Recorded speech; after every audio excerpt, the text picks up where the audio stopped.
शिमला सचिवालय में मीडिया से रूबरू होते हुए प्रदेश के शिक्षा मंत्री रोहित ठाकुर ने शिक्षा क्षेत्र में लिए गए कई अहम फैसलों पर प्रतिक्रिया दी। शिक्षा मंत्री रोहित ठाकुर ने विशेष रूप से वोकेशनल टीचर से जुड़े मुद्दों पर विस्तार से जानकारी दी। उन्होंने कहा कि सरकार शिक्षा व्यवस्था को मजबूत बनाने के लिए गंभीरता से कार्य कर रही है, जिसमें वोकेशनल शिक्षा को भी विशेष प्राथमिकता दी जा रही है। शिक्षा मंत्री ने बताया कि वोकेशनल टीचर्स की समस्याओं के समाधान के लिए ठोस कदम उठाए जा रहे हैं।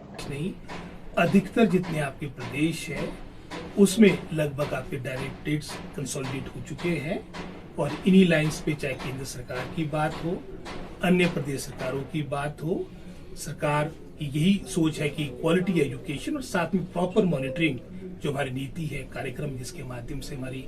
शिक्षा व्यवस्था और बेहतर हो सकती है, ये कार्य किया गया है। और मैंने विधानसभा के अंदर भी तथ्य दिए थे कि जो कंसोलिडेशन हमने वर्तमान में प्रदेश में प्रारंभ की, गुजरात जैसे स्टेट ने आज से 10 वर्ष पूर्व कर दी है,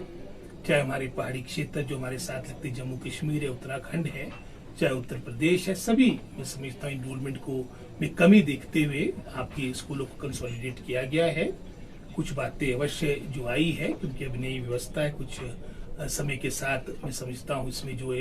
मिसअंडरस्टैंडिंग है वो भी क्लियर होगी। और जहाँ तक मैं समझता हूँ धरने प्रदर्शन की बात, तो एक डेमोक्रेटिक राइट है और कहीं यहाँ पर कोई, जैसे आपने सस्पेंशन की बात की, उसमें भी विभाग ने अपने स्तर पे निर्णय लिया होगा। लेकिन मेरा तो यही अपने सभी हमारे जो पीटीएफ यूनियन है, जेबीटी टीचर्स है, उनसे पहले भी 2 मरतबा मेरे स्तर पर बैठक हुई थी और कई दफा सेक्रेटरी एजुकेशन ने भी मीटिंग ली है, जिसके माध्यम से जो हमारे इश्यूज है वो सॉर्ट आउट हो और आने वाले समय के लिए भी वो कभी भी मैं समझता अपनी बातों को लेकर आ सकते हैं और हम सब मिलजुल कर अपनी देश की शिक्षा व्यवस्था बेहतर करें, इसके लिए हमें कार्य करना होगा। और मैं समझता हूँ उसमें अपनी बातों को पीछे रखते हुए हम सब, मैं समझता हूँ जैसे असर की रिपोर्ट आई उसमें बहुत अच्छा कार्य हुआ और उसमें बहुत बड़ी भूमिका हमारी जेबीटी टीचर्स की रही है।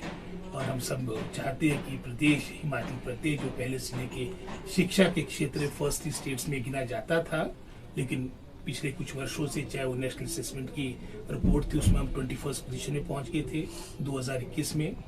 चाहे वो मैं समझता हूँ आपका परफॉर्मेंस ग्रेडिंग इंडेक्स में आप 18th पोजीशन पे पहुंच चुके थे। असर की रिपोर्ट भी जो 2022 में आई उसमें 8वीं का बच्चा 3rd का पाठ्यक्रम पढ़ने में समर्थ था और वर्तमान में जो असर की रिपोर्ट आई उसमें हमारा लर्निंग और रीडिंग लेवल पूरे प्रदेश में सबसे उत्कृष्ट माना गया है। लेकिन एक मैं समझता हूँ प्रयास है, कदम है, आने वाले समय में बहुत कुछ करना आवश्यक और इसके लिए सबसे महत्वपूर्ण हम सभी जो मैं समझता हूँ शिक्षा विभाग से जुड़े हैं, हम अपनी निष्ठा के साथ कार्य करें। हर स्तर की बात, बाकी आप जानते हैं वोकेशनल ट्रेनर्स आपके जो लगे हैं वो हिमाचल प्रदेश में नहीं पूरे भारतवर्ष में लगे हैं, गवर्नमेंट ऑफ इंडिया का प्रोजेक्ट है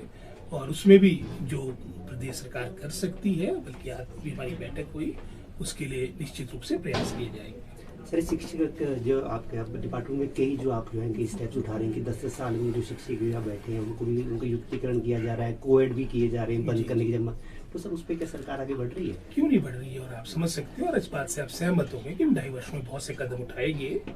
और उसके लिए मजबूत इच्छा शक्ति की आवश्यकता होती है। कई दफा पॉलिटिकल प्रेशर के कारण भी आपको बातें विड्रॉ करनी पड़ती, क्योंकि अल्टीमेटली हम सब डेमोक्रेटिक सेटअप में रहते हैं। जैसे आपने मर्जर ऑफ स्कूल्स की बात की, कोएड स्कूल्स को मर्ज करने की बात की, युक्तिकरण की बात की, युक्तिकरण और कंसोलिडेशन आपका सशक्तिकरण डिपार्टमेंट का चलता रहेगा, इस समय की आवश्यकता है। और मैंने विधानसभा के अंदर भी कहा था कि आपकी 1st से लेके 8th तक जो आपकी 2003 में जो इनरोलमेंट सरकारी स्कूल में 9.5 लाख के आसपास थी, आज घटकर 4,20,000 रह चुकी है। तो आज आवश्यकता है कि हम टीचर्स वहां पर भेजें, जो सरप्लस है वहां पर भेजें जहां उनकी आवश्यकता, विशेषकर जैसे चंबा जिला की बात हो,